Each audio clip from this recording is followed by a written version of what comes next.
Alors hier on était dans la Torah 49, dans le passage 9, on a commencé hier, et on a parlé donc du talit que la fiancée elle offre à son futur mari, et aussi on a parlé de aller qu'on dit à la Khatouna, aller, qu'on avait dit c'est la Ola, c'est Korban Ola, c'est-à-dire tout ça on en a parlé déjà, et aussi les chants qu'on chante au mariage, on a dit Dalet et Yud, et on crie aussi Shabbat, parce que quand il y a la Torah qui se révèle, la Torah du futur, alors cette Torah du futur, c'est la notion de Shabbat. Cette Torah du futur, elle donne Bémet un plaisir qui s'appelle le Oneg Shabbat, c'est-à-dire c'est mamash les délices du Shabbat, puisque les délices du Shabbat, ils proviennent de la révélation, la révélation en dehors des mesures de ce monde, puisque le Shabbat, on arrête tous les travaux pour pouvoir avoir accès à ce monde-là des délices, et les délices, ressemblent aux délices du monde futur. C'est-à-dire que les délices du monde futur, c'est des compréhensions d'Hachem qui sont très hautes, c'est-à-dire des visions d'Hachem qui sont très hautes. Mais dans ce monde, déjà, on peut en goûter un peu avec le Shabbat. Ce sont les délices du Shabbat. Et c'est pour ça que même les délices qu'on prend physiques, le Shabbat, c'est-à-dire qu'on mange, par exemple, on boit le Shabbat, c'est pas des plaisirs du corps du tout.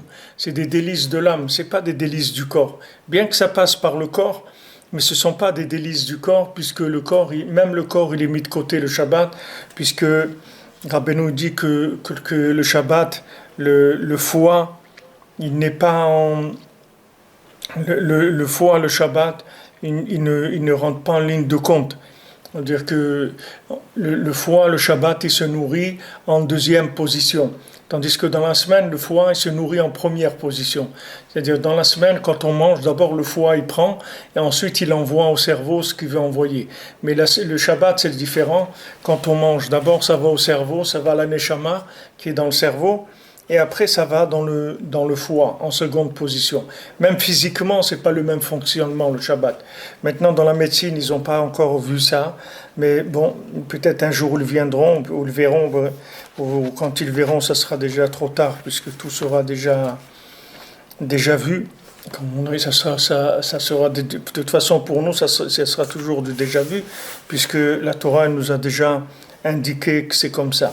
Donc quand on rentre dans Shabbat, on rentre dans la Torah d'Atika Stima, c'est-à-dire la Torah qui est cachée de nous. Et cette Torah qui est cachée de nous, elle ne peut venir que quand on est dans un contexte de sortir complètement de la contingence des 39 travaux. Et ça, c'est en se mettant en position de donateur. Puisque maintenant, ce monsieur-là, il a pris la décision de se marier, c'est-à-dire il a pris la décision de donner à une femme ce dont elle a besoin. Donc il va recevoir la révélation de la Torah qui est cachée de lui. Comme on a expliqué hier que la Torah que quelqu'un peut découvrir s'il n'est pas marié, c'est une Torah qui est limitée à la Torah de la logique de ce monde. Mais si quelqu'un se met en position de donner, comme la position de donner c'est le contraire de ce monde-là, puisque ce monde-là c'est un monde où les gens ils veulent prendre, ils ne veulent pas donner. En général, ce monde-là, ce n'est pas un monde où les gens ils donnent, c'est les gens ils sont là pour prendre. Alors quand quelqu'un se met en position de donner, il est à l'inverse du fonctionnement logique du monde, et c'est un principe de Shabbat. Donc il va recevoir des révélations de la Torah qui sont des révélations de la Torah cachée. Donc comme on en a parlé pour Moshe Rabbeinu, pour le tzaddik, que lui toute sa Torah elle est comme ça, puisque le tzaddik toute sa Torah elle provient du fait qu'il a décidé de donner au Ham Israël, comme Hachem lui a dit, tout ce que je t'ai donné c'est pour le Ham Israël. c'est-à-dire tu te mets en position de donner, alors je t'ai donné pour que tu puisses à ton tour le redistribuer. Donc individuellement, chacun vit la même chose. Quand il se met en position de donner, de créer une famille, de créer quelque chose, une structure dans laquelle il va donner, alors à ce moment-là, il va recevoir d'en haut. Et qu'est-ce qu'il va recevoir? Il va recevoir la Horaïta d'Atika Stima, c'est-à-dire la Torah qui est cachée pour le futur. C'est-à-dire la Torah qui l'attend après la résurrection des morts, ou bien dans le monde futur, il va déjà commencer à la goûter maintenant, parce que il s'est mis en position de donner. Donc du moment où il s'est mis en position de donner, il va devenir transparent par rapport au monde supérieur. Et le fait qu'on donne de l'argent au mariage, qu'on appelle cet argent Shabbat, parce que dans la Torah de maintenant, c'est-à-dire la Torah qui se trouve dans ce monde-là, la Torah de la logique, dans cette Torah, il y a la droite et la gauche. Et au Bismola Osher, et dans la gauche de la Torah, il y a la richesse. Aval Beatika, Letzmol Velet Osher Taman. Mais dans la Torah du futur, il n'y a pas du tout de gauche et il n'y a pas du tout de richesse. C'est pour ça que Rabbeinu dit dans ses Purim Hasiot, dans le Bal Tfila, au Mimamon al tedabru klal, et de l'argent, ne parlez pas du tout. Parlez pas d'argent. Parce qu'on ne peut pas être dans la Torah de Rabbeinu et parler de l'argent. Ça ne va pas ensemble. Ça ne va pas ensemble. La Torah de Rabbeinu, elle ne va pas avec l'argent. Ça ne marche pas. Parce que c'est une Torah messianique, ce n'est pas une Torah d'argent. La Torah de l'argent, c'est les gens qui sont dans la Torah de la logique. Ceux qui sont dans la Torah du niglé, où ils utilisent la logique. Alors cette Torah-là, elle a un côté gauche qui amène l'argent. Donc ceux qui sont dans le côté gauche de la Torah, ils peuvent parler d'argent. C'est-à-dire il y a un côté gauche et un côté droit. Le côté droit, c'est la Torah elle-même, et le côté gauche, c'est l'argent qui vient avec cette Torah. Mais quand on a affaire au secret de la Torah, il n'y a plus d'argent. On ne peut plus parler d'argent. Parce que cette Torah-là, on ne peut pas avoir, comme on dit, le beurre et l'argent du beurre. Ça ne marche pas. Cette Torah, c'est une Torah qui est venue pour nous sortir de ce monde. Alors on ne peut pas dire non, je suis d'accord de sortir, mais pas le porte-monnaie. Ça, par contre, ça non. Ça, il faut que je l'emmène avec moi. Il dit non, mon ami, si tu choisis la bourse ou la vie, c'est à toi de choisir. Comme il a fait notre ami Gabriel, il a commencé à faire un petit peu le sirotaran sur Internet, il traduit les sirotes. Et justement, j'écoutais, il a fait cette sira où Rabbeinu il parle de la richesse, que maintenant, c'est très difficile d'avoir en même temps la richesse et en même temps la Torah. C'est-à-dire, c'est difficile. Pourquoi? Parce que la Torah qu'on a maintenant, c'est une Torah qui n'est pas de ce monde. Donc, on peut pas, il faut choisir. On ne peut pas avoir les deux. C'est-à-dire, on ne peut pas avoir ce monde comme si on utilisait la Torah normale de la logique et en même temps avoir accès à ces secrets de la Torah et ces merveilles de la Torah. C'est pour ça que quand Rabbeinu, des gens ils venaient lui demander des fois des brachot pour l'argent, alors Rabbeinu il se mettait un petit peu en colère contre eux, il les remettait un petit peu en place, et il dit comment vous pouvez penser à l'argent, vous pouvez parler d'argent alors que je suis en train de me tuer pour essayer de vous ramollir un peu le cœur, pour trouver un chemin dans votre cœur de pierre pour faire entrer un petit peu de présence divine. Et vous êtes en train de penser encore à l'argent. C'est-à-dire, ça y est, c'est-à-dire qu'il y a un moment où, ça y est, le choix, il doit être clair. C'est-à-dire, comme il dit dans le Baal Tfila, il dit, quoi encore, vous parlez de l'argent? Il dit, mais maman, al tedabru klal. De l'argent, ne parlez pas du tout. Alors bien sûr, quand vous voyez des systèmes entiers qui sont basés sur l'argent, des systèmes de téléphonerie pour aller prendre de l'argent aux gens et tout, Hachem et Azor, c'est tout. Mashiach, il va venir, il va faire du nettoyage, c'est tout. Qu'est-ce qu'on peut faire? Chacun, il est dans l'état où il est, qu'est-ce qu'on peut faire? Non, on va faire quoi? Qu'est-ce que vous voulez faire? Qu'est-ce qu'on peut faire? Mais il faut savoir que dans la Torah justement, d'Atika Stima, cette Torah que Rabbeinu l'a amenée, l'écouter Moharan, c'est pour Masiot, les Sefer Hamidot, et l'écouter Tfilot, et l'écouter Halachot, tous les Sfarim de Breslev, c'est une Torah qui n'est pas une Torah de ce monde. C'est-à-dire, c'est pas une Torah qui va avec ce monde. C'est pour ça que le Baal Tfila, dans le conte du Baal Tfila, quand il prenait quelqu'un, il parlait avec lui, la première chose qu'il faisait, c'est qu'il sortait de la ville déjà. Il le sortait de ce monde, il l'amenait dans la forêt, dans les champs et les forêts. Et c'est là-bas qu'il les faisait habiter, les gens. Une fois qu'ils habitaient là-bas, ils commençaient à s'occuper d'eux, etc. Mais d'abord, il est sorti de la ville. Alors maintenant, il faut savoir qu'on peut pas voir les deux, c'est tout. Si maintenant Hachem il donne, alors il donne, ça veut dire qu'on a besoin de ça. Mais nous, on ne doit pas s'occuper de ça. C'est pas. Vous voyez, quand on est sorti d'Égypte, alors Hachem, quand il avait parlé à Abraham Avinu, qu'il lui avait dit qu'on allait être esclaves en Égypte, il lui a dit, regarde, ils vont être esclaves 400 ans en Égypte, et Veyatzou Birchush Gadol, ils sortiront avec une grande richesse. Maintenant, quand les Bnei Israël ils sont sortis d'Égypte, ils ne pensaient pas du tout à de l'argent. Ça ne les intéressait pas du tout, l'argent. Alors Hachem, il a demandé à Moshe Rabbeinu, il lui a dit, Na, je t'en prie, demande-leur de prendre la richesse de l'Égypte. Parce que sinon, le Otozaken, c'est-à-dire ce vieillard-là, c'est-à-dire Abraham Avinu, il va venir, il va me dire, ah, l'esclavage, ça tu l'as fait.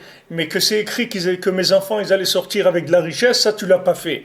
Donc il dit, je veux pas avoir des problèmes avec lui, alors dis-leur de prendre.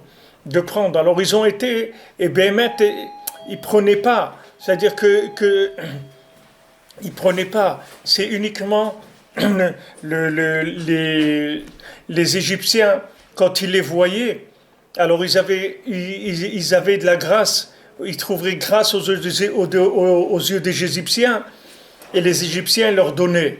Mais eux, ils n'étaient pas en train de parler de l'argent. Ils ne disaient pas, bon, puisque maintenant c'est comme ça, que voilà, on vous a vaincu, etc. Alors vous allez maintenant nous donner de l'argent. C'est-à-dire que le lien de l'argent, c'était pas quelque chose il fallait même pas en parler. C'est pour ça qu'il y a beaucoup de guerres qu'on a faites, notamment dans la conquête d'Eretz Israël, où on n'avait pas le droit aux tribus de la guerre. C'est-à-dire on n'avait pas le droit de prendre des tribus de guerre. Pourquoi ? Parce que maintenant, vous ne pouvez pas faire une guerre avec les moyens d'en haut, c'est-à-dire une guerre qui est entièrement drivée et faite par en haut. Et après, vous dites, bon, alors on va ramasser les tribus, on va ramasser des choses. On va dire, ça marche pas. Alors ça, c'est la même chose. C'est-à-dire que maintenant, l'argent qu'on donne à la Khatouna, on l'appelle Shabbat.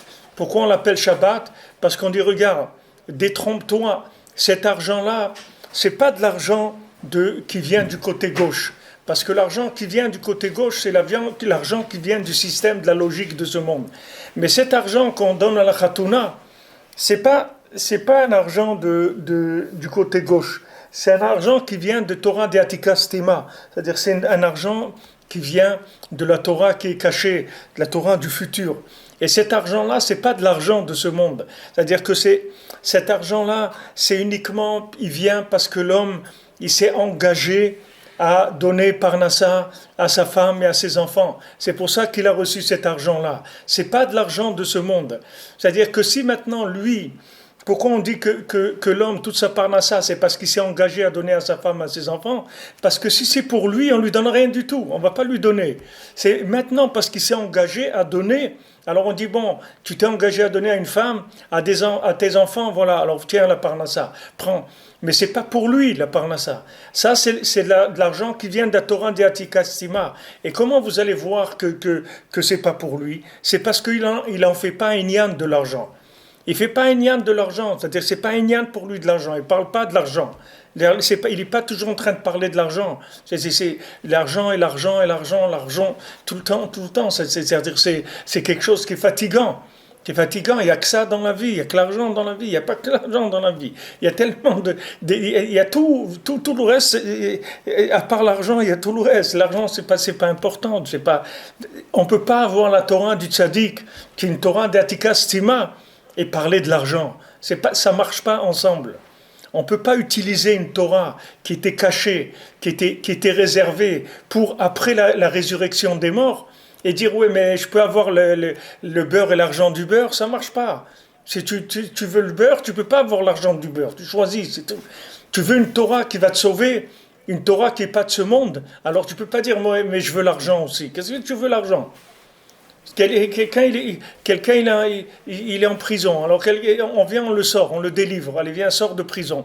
Il dit ouais mais vous pouvez me payer, toutes les années j'étais en prison, ils m'ont pas payé, et trucs. Il dit qu'est-ce qu'on va te payer? Qu'est-ce que on t'a sorti? Qu'est-ce qu'on va te payer? Qu'est-ce que ça devait être ta vie?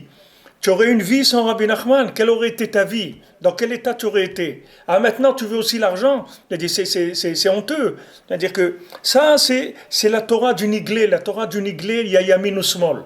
Dans la Torah du Niglé, il y a droite et il y a la gauche. Bismola, Osher Vekavod. Dans la gauche, il y a la richesse et l'honneur. Mais maintenant, la Torah de Rabbeinu, c'est pas la Torah où il y a l'honneur et la richesse. Parce que c'est une Torah qui n'était pas prévue au programme. Donc c'est quelque chose, c'est un extra. Donc dans l'extra, tu ne peux pas demander. Maintenant, il n'y avait pas de place dans l'avion, d'accord? Maintenant, tu pleurais, tu voulais voyager, on t'a donné un strapontin dans l'avion. Maintenant, tu ne peux pas demander un repas. Il n'y a pas de repas. Il n'y a pas de repas. Il y a un nombre de passagers. Maintenant on t'a pris, mais on n'avait pas prévu de repas pour toi. Alors reste tranquille, c'est tout. Tu vas faire le voyage, alors que tu ne devais pas faire le voyage.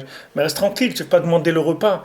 Donc cette Torah que Rabbeinu il a envoyée, pour expliquer aussi cette sira de Rabbeinu qui dit que maintenant c'est difficile pour Ish Israéli d'avoir la richesse et la Torah en même temps, parce que c'est la Torah d'Atika Stima, parce que c'est une Torah vous voyez pas, Rabbi Shimon Bar Yochai, il va pas commencer avec ses élèves à faire de la téléphonie pour faire de l'argent. Vous voyez pas Rabbi Shimon Bar Yochai faire ça, non? C'est pas, ça va pas avec ses enseignements. Maintenant, la Torah de Rabbeinu, elle est 1000 fois plus haute que la Torah de Rabbi Shimon Bar Yochai. C'est pas parce que maintenant les gens ils sont dans l'état où ils sont qu'il faut perdre il faut perdre la tête. Il faut perdre la tête. C'est vrai que les gens qui sont dans la Torah, il y a besoin de construire, il y a besoin de faire des yeshivot, il y a besoin de faire des synagogues, il y a besoin de faire des bate midrashot, de tout ça, il y a besoin. C'est vrai qu'il y a des besoins. Mais ces besoins, on ne les comble pas avec une attitude commerciale. Quand on est dans la Torah de Rabbeinu, on ne prend de l'argent que des gens qui sont inclus dans Rabbeinu, avec de tout leur cœur. C'est à ces gens-là qu'on peut demander, parce que ce n'est pas une attitude commerciale, c'est une attitude de quelqu'un qui est dedans et que lui aussi il veut construire.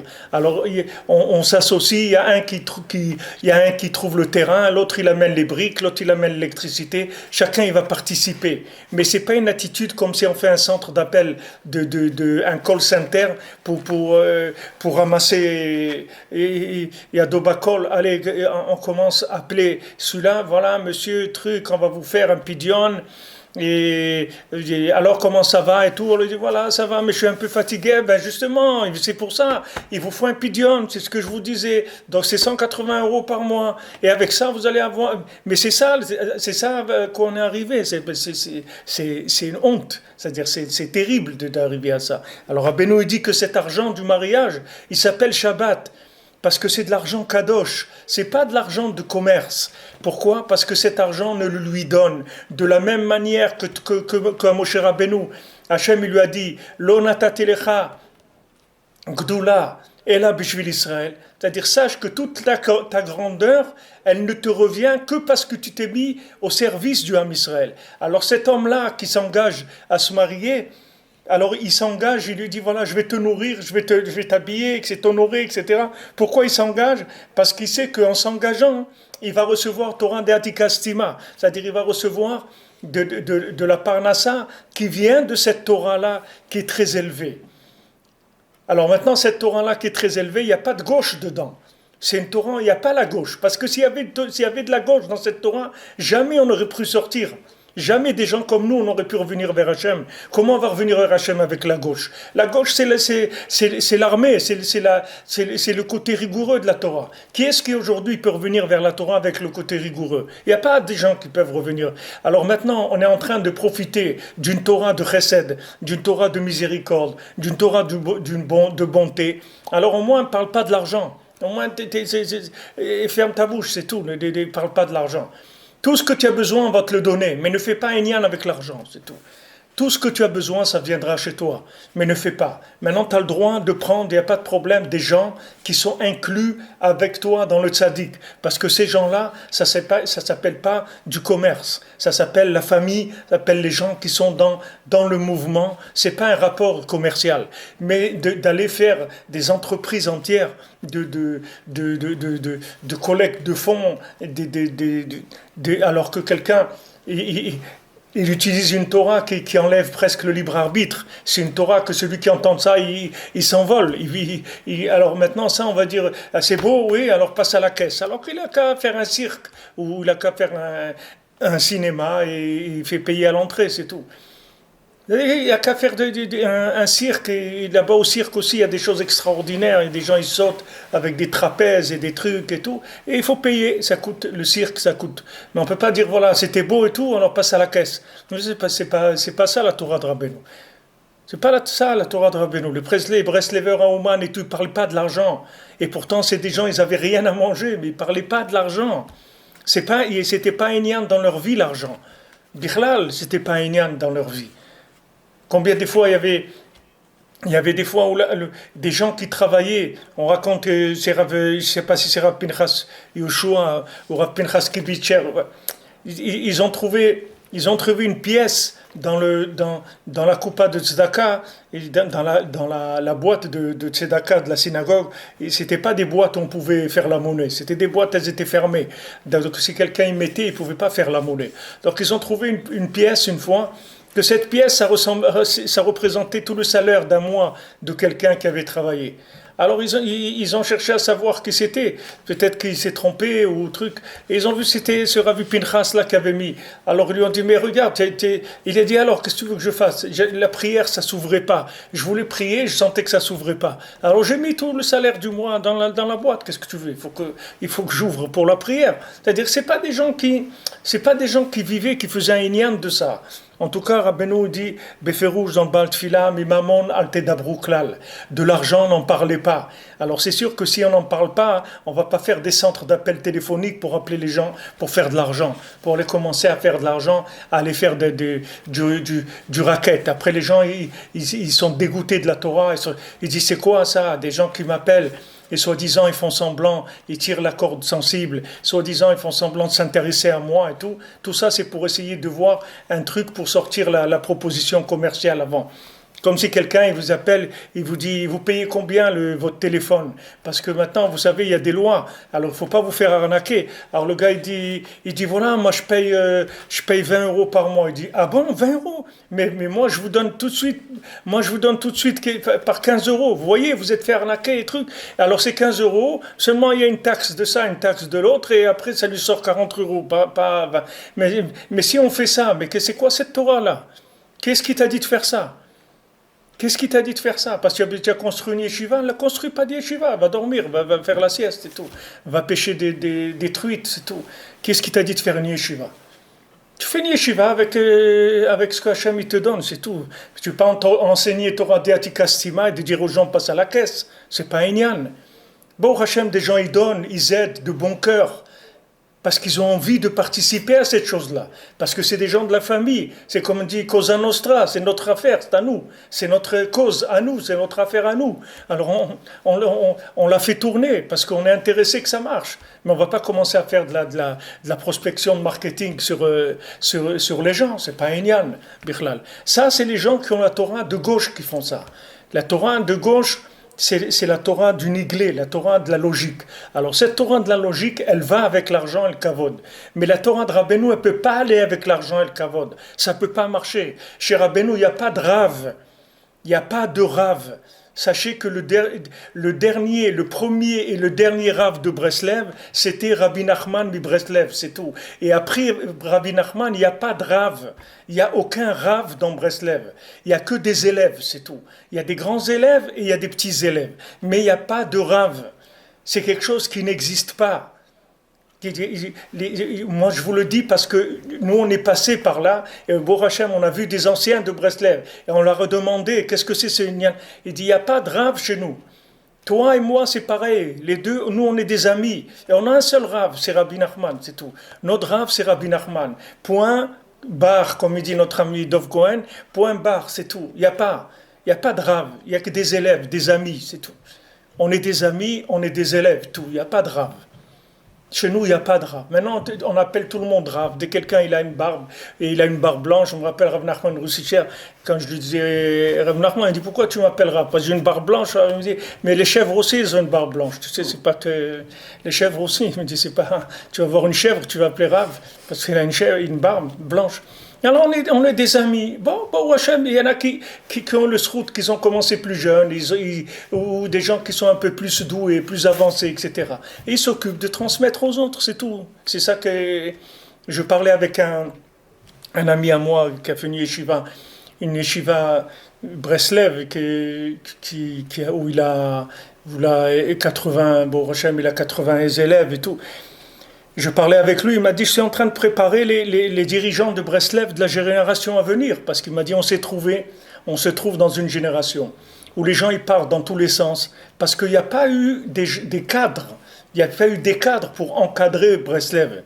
C'est-à-dire que le mouvement de Breslev, il a pris très vite et très fort dans les 40 dernières années, et les Maasés, on se trouve aujourd'hui sans cadre. Il n'y a pas des cadres dans Breslev, il y a peut-être... au maximum 10 ou 15 personnes qui encadrent Breslev. Mais Breslev, c'est des milliers de gens. Des milliers de gens. Vous voyez, cette nuit, il y avait des gens ici au Tsioun. Vous voyez des jeunes comme ça, israéliens.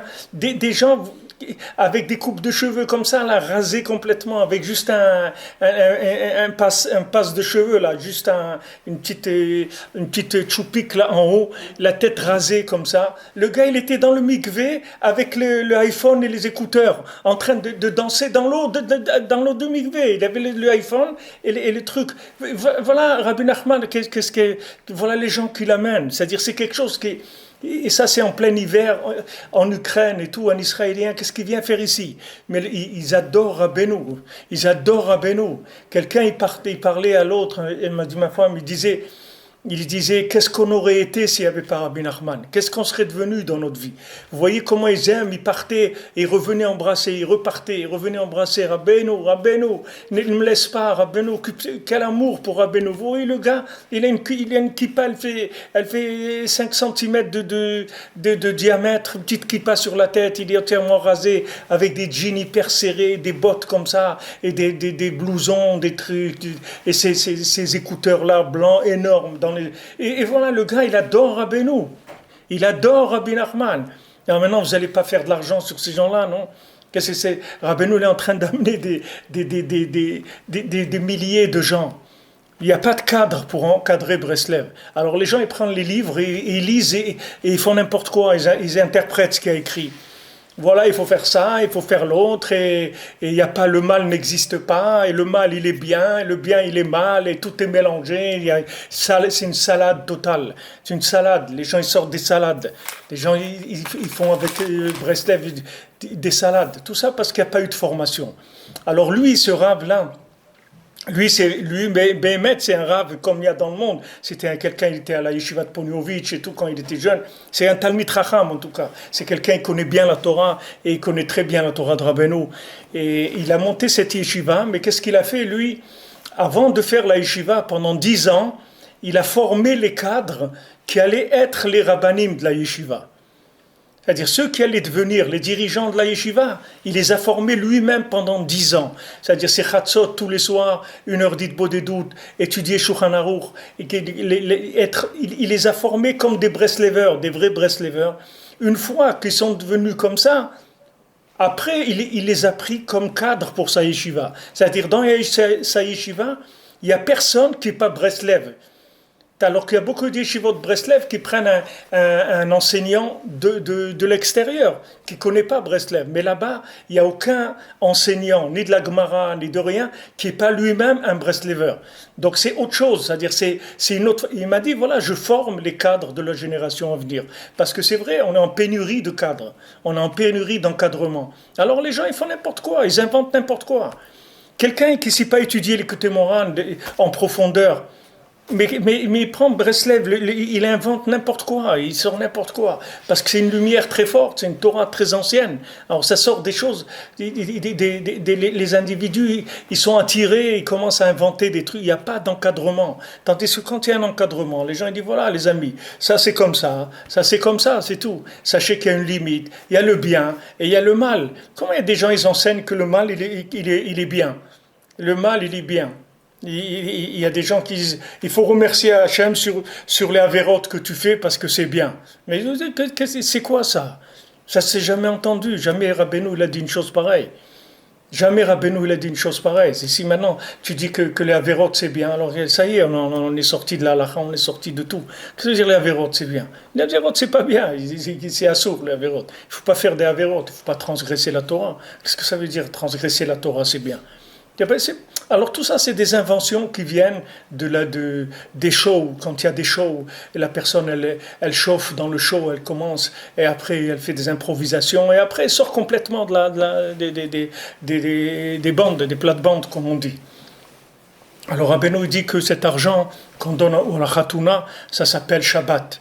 Parce que c'est de l'argent qui vient pas de l'interactif de ce monde, c'est de l'argent qui ne vient que par un don d'en haut, du fait que la personne s'est engagée elle-même à donner, donc Hachem il va lui donner. Et cet argent il vient de la Torah d'Atika Stima, c'est-à-dire de cette Torah qui est cachée.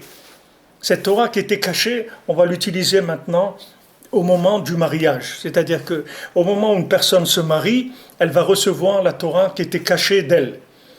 Qui était cachée d'elle. Comme on dit que quelqu'un il se marie, alors on lui pardonne toutes les fautes qu'il avait faites jusqu'à ce moment-là. Alors pourquoi on lui pardonne toutes les fautes qu'il avait faites? Parce que du moment où il s'engage à donner, on lui pardonne toutes les fautes qu'il avait faites. C'est fini. Il dit quoi? Tu t'es engagé à donner? Il dit oui, je vais donner ma vie pour construire un foyer. J'arrête d'être un idiot, j'arrête de tourner, j'arrête de faire le fou, j'arrête de faire ce que j'ai envie de faire. Je vais maintenant rentrer dans une contrainte qui est de m'occuper d'une famille. Et je vais donner ma vie pour ça. Hachem il dit, si tu vas donner ta vie pour ça, je te pardonne toutes tes fautes. Et je te promets que je te donnerai la parnassa, je te donnerai la Torah qui était cachée de toi.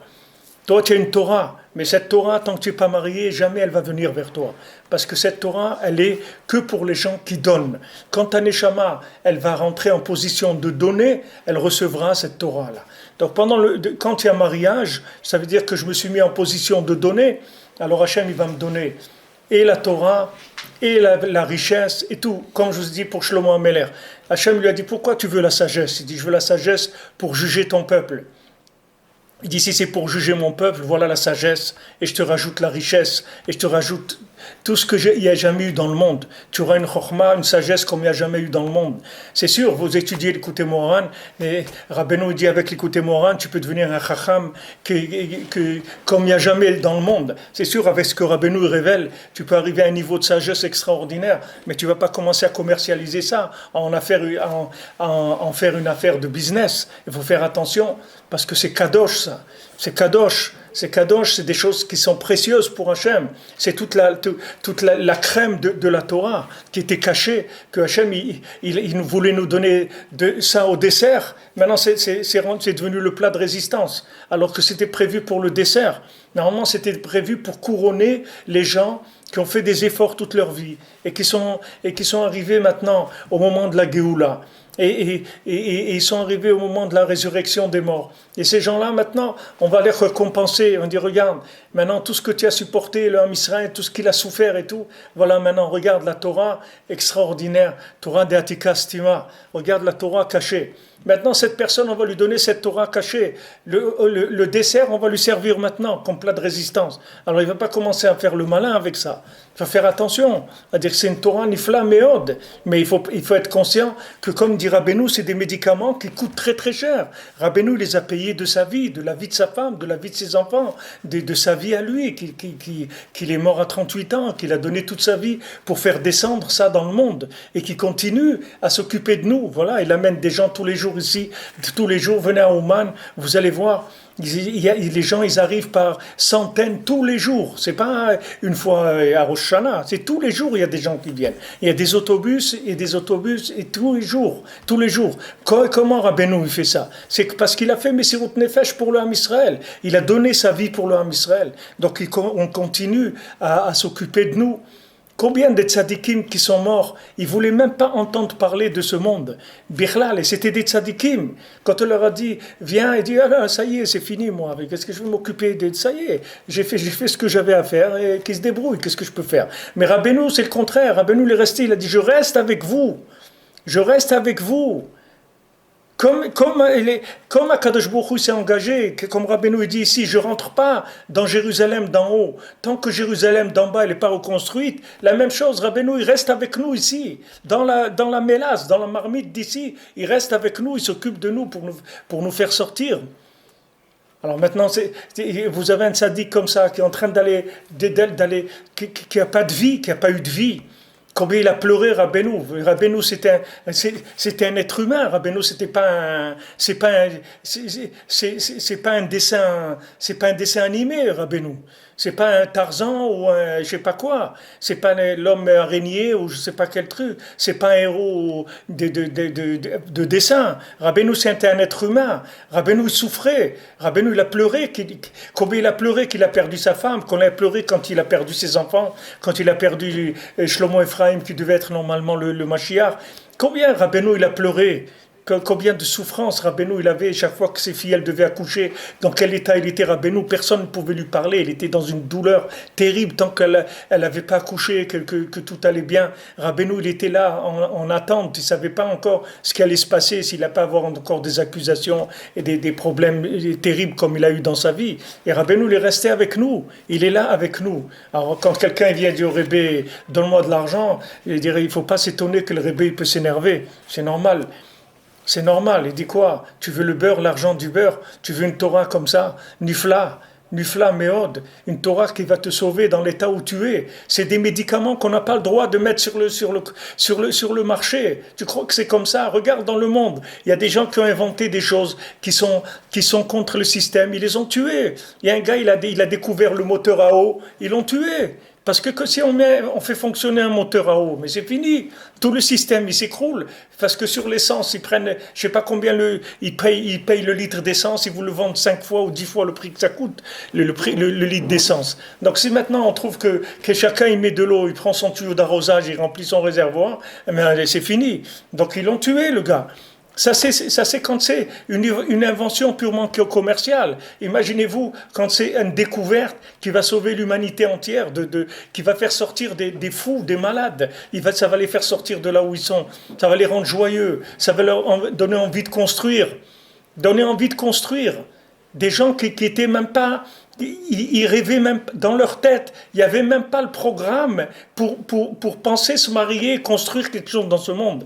Des gens complètement ravagés de la tête. Rabbeinu, il les prend, il les sort, il les assoit, il les habille, il les éduque, il en rend des pères de famille, des gens qui tiennent debout, des gens qui vont être heureux dans la Torah, qui vont rendre leur famille heureuse. Et après, il dit, je veux de l'argent. Mais attends, mais où tu es, mon ami? Il faut que tu te réveilles. Tu es où, là? Tu es où? Tu es en traitement de réanimation en permanence. Tu es en réanimation permanente et tu veux qu'on te paye pour le temps où tu étais en réanimation à l'hôpital, que tu coûtais je sais pas combien. Vous savez combien ça coûte un malade en réanimation? Allez vous le renseigner, demandez combien ça coûte, vous allez voir. Quelqu'un qui est en réanimation, combien ça coûte par jour? Eh bien nous c'est la même chose, nous on coûte très cher spirituellement. Regardez ce qu'on fait descendre tous les jours. Regardez tous les jours la Torah qu'on fait descendre. Cette Torah-là, elle coûte cher. C'est une Torah qu'avant, les gens, des paroles comme ça, ils en avaient une fois par an. C'est tout. Et nous, tous les jours, allez, livrez la marchandise tous les jours. Livrez des choses, des merveilles tous les jours. Faites descendre parce qu'on a besoin. Sinon, Chas v'Shalom, on va s'asphyxier, on va se suicider, on peut pas vivre. Ok, d'accord, allez, prends. Mais après, tu viens demander de l'argent, ça c'est trop. Ça c'est trop. Alors c'est ce qu'il dit ici, בשמאל העושר, אבל בעתיקה לית שמאל ולית עושר תמן. Mais dans Atika, dans la Torah ancienne, il n'y a pas de small, il n'y a pas de gauche. Il n'y a pas de gauche. Il n'y a pas de richesse.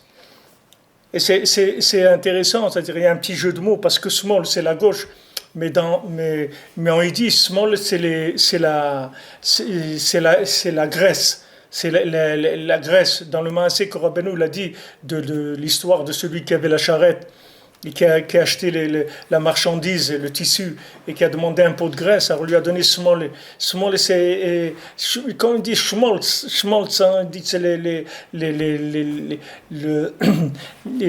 hareng, on dit schmaltz avec l'huile, de l'huile, la graisse.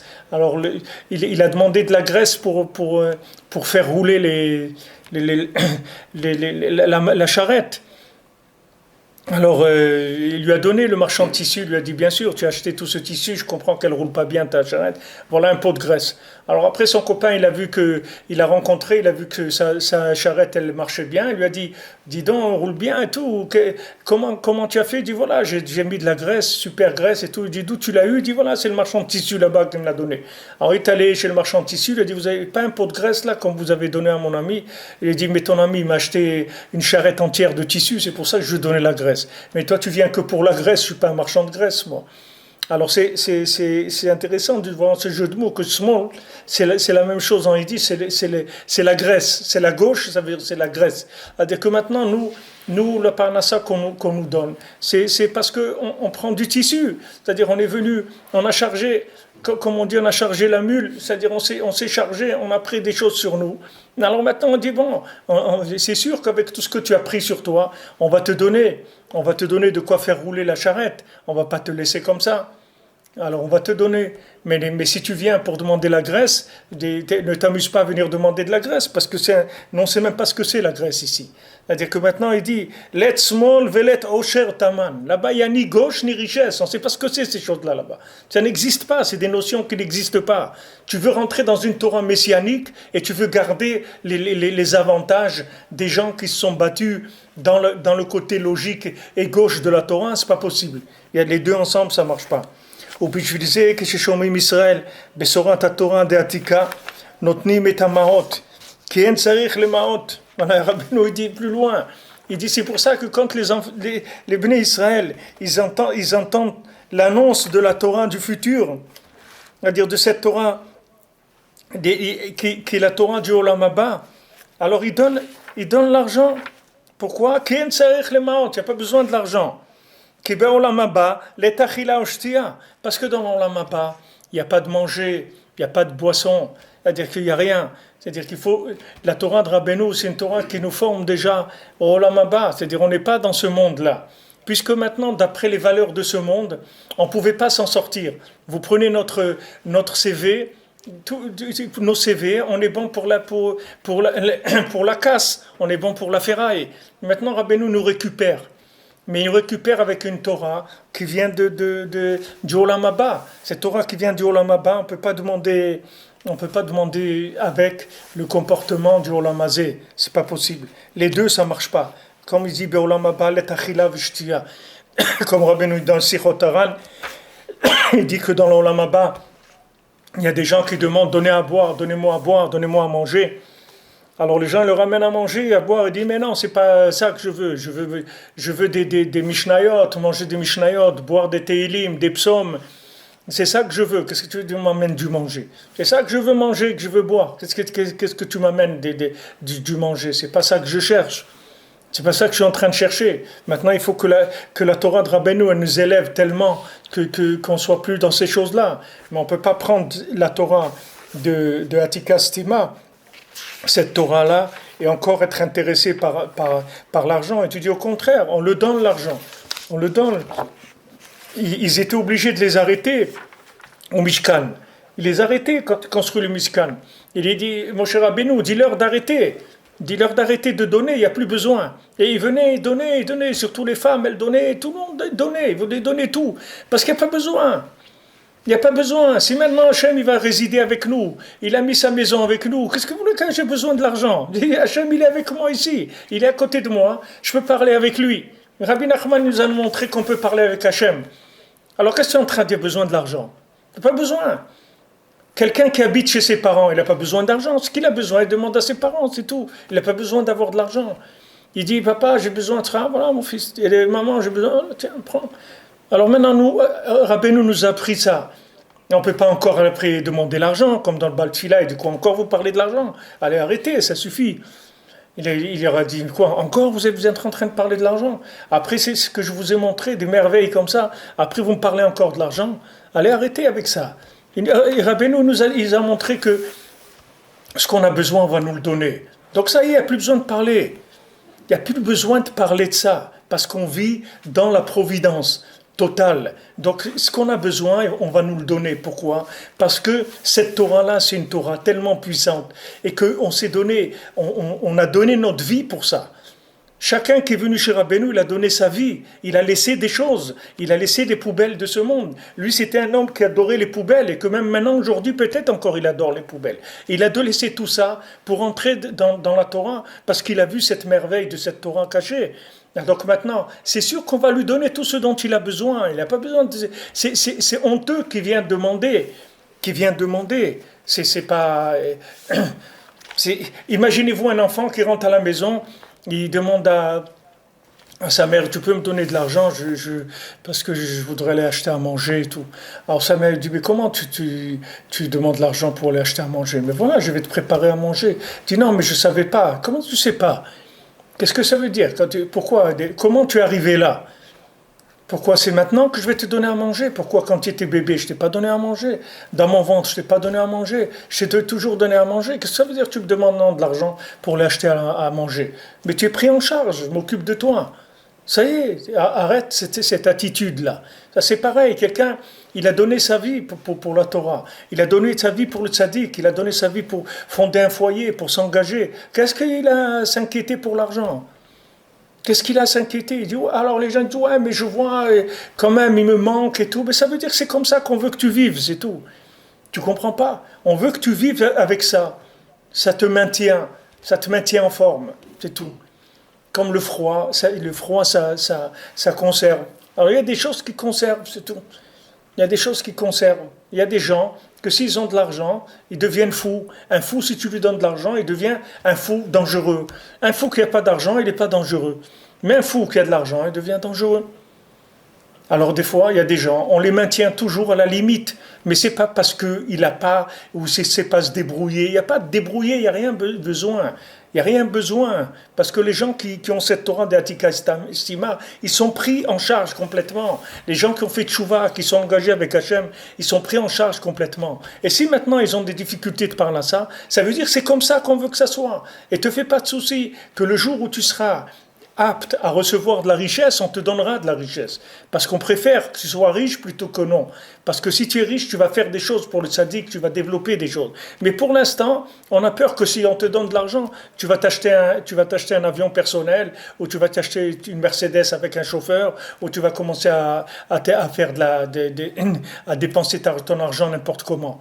Alors, ou à faire après commencer à faire des combines et des trucs et des Hachem Ishmor, on voit des gens qui sont dans les trafics d'organes, dans les trafics de drogue, dans tous les trucs. Et pourtant, c'est des gens qui sont religieux, la Torah et tout, et ils sont dans des trucs terribles. Tout ça, c'est pourquoi? Parce que c'est des gens qu'à la base, ils sont fous, ils sont malades. Et maintenant, on amène une Torah très forte. On les fait sortir de là où ils sont. Mais maintenant, si la personne, elle veut en même temps cette Torah-là et en même temps la richesse, ça ne va pas marcher. Ça ne va pas marcher parce que pour l'instant, il n'est pas apte à pouvoir recevoir cette richesse-là. il n'a pas des récipients. La richesse, c'est comme de la lumière. C'est-à-dire, quand quelqu'un il est riche, cette lumière-là, de la richesse, elle peut complètement le rendre fou. Donc on le maintient comme ça. Il faut qu'il sache qu'il est pris en charge. Et il faut qu'il soit content de ce qu'il a, c'est tout. Qu'il sache que tu es pris en charge. Du moment où tu as voulu faire tchouva, tu t'es engagé à fonder un foyer, tu t'es engagé à faire la Torah, tu t'es engagé à te rapprocher d'Hachem avec la Torah du tzaddik, tu es pris en charge. Maintenant, reste tranquille, c'est tout. Ce que tu as besoin, on va te le donner, c'est tout. Fais ton travail, ce que tu sais faire, et reste tranquille, c'est tout. Maintenant, s'il te manque, ça veut dire c'est comme ça qu'on veut. Ton traitement, c'est comme ça. Il y a des traitements, des médicaments, on vous dit voilà, quand vous prenez ce médicament, vous ne pouvez pas boire d'alcool, vous ne pouvez pas prendre de sucre, pas prendre de farine, pas prendre de ça, parce que ce médicament, il ne marche pas. Alors ça, c'est pareil. Il y a des médicaments qui ne marchent pas avec l'argent, c'est tout. Et le médicament de Rabbeinu, il ne marche pas avec l'argent, c'est tout. Ça ne marche pas avec l'argent. Rabbeinu nous avertit disant, je vous ai fait une bracha, vous n'allez pas avoir d'argent. Donc c'est la bracha de Rabbeinu. Donc qu'est-ce que quelqu'un il dit non, mais moi, quoi, moi. Rabbeinu, il t'a fait une bracha déjà. Qu'est-ce que c'est? Rabbeinu, il sait mieux que toi. C'est lui le médecin, c'est pas toi. Tu vas pas dire au médecin qu'est-ce il doit te donner.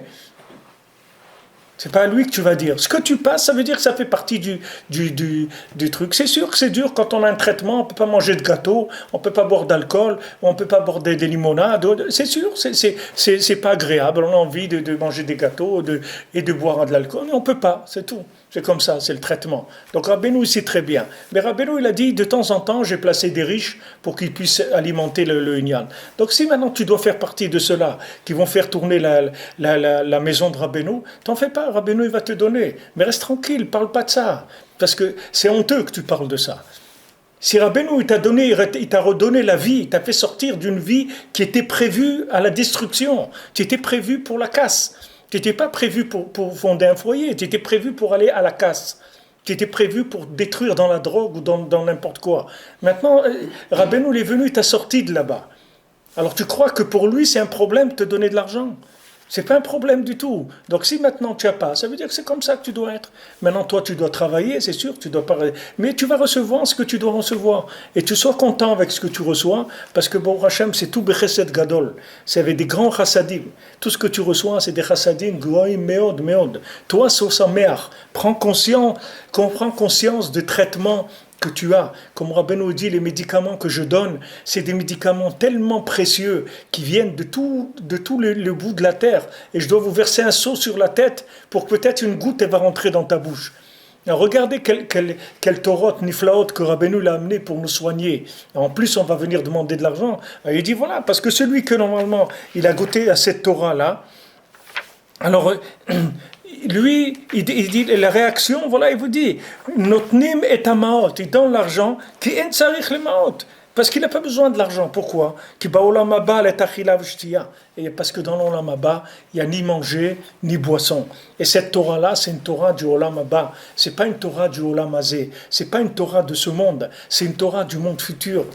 C'est pas une Torah comme elle est expliquée dans ce monde. Ce que Rabbeinu il explique, il n'y a personne qui, dans ce monde qui a révélé des Sipurim Asiot ou des Likutei Moharan, ça n'existe pas. Il y a jamais, c'est une Torah qui n'est jamais venue dans le monde. C'est le dessert des tzadikim. Et nous, ils nous le donnent comme ça. Des gens qui sortent de la poubelle. Et encore, ils sortent. Ils ont sorti à peine le nez de la poubelle. Ils leur donnent cette Torah-là. Alors, comment il faut être sa mère de ça? Et en plus, on dit, mais l'argent. Tu as de l'argent. Fais attention. Fais attention de quoi tu parles, c'est tout. N'en parle pas. Maintenant, tu souffres, c'est dur. Tu peux faire mon taïd bodé. Tu dis à Hachem, regarde. C'est vrai, c'est mon tikkun et tout, c'est difficile. C'est difficile pour moi. J'ai bémet un petit peu, juste pour que ça soit un peu plus. Tu peux dans ta doute, si c'est vraiment difficile, ouvrir un petit peu. Mais c'est pas ça qu'il faut chercher en tout cas. C'est pas du tout vers ça qu'il faut aller. Bezrat Hashem, bonne journée.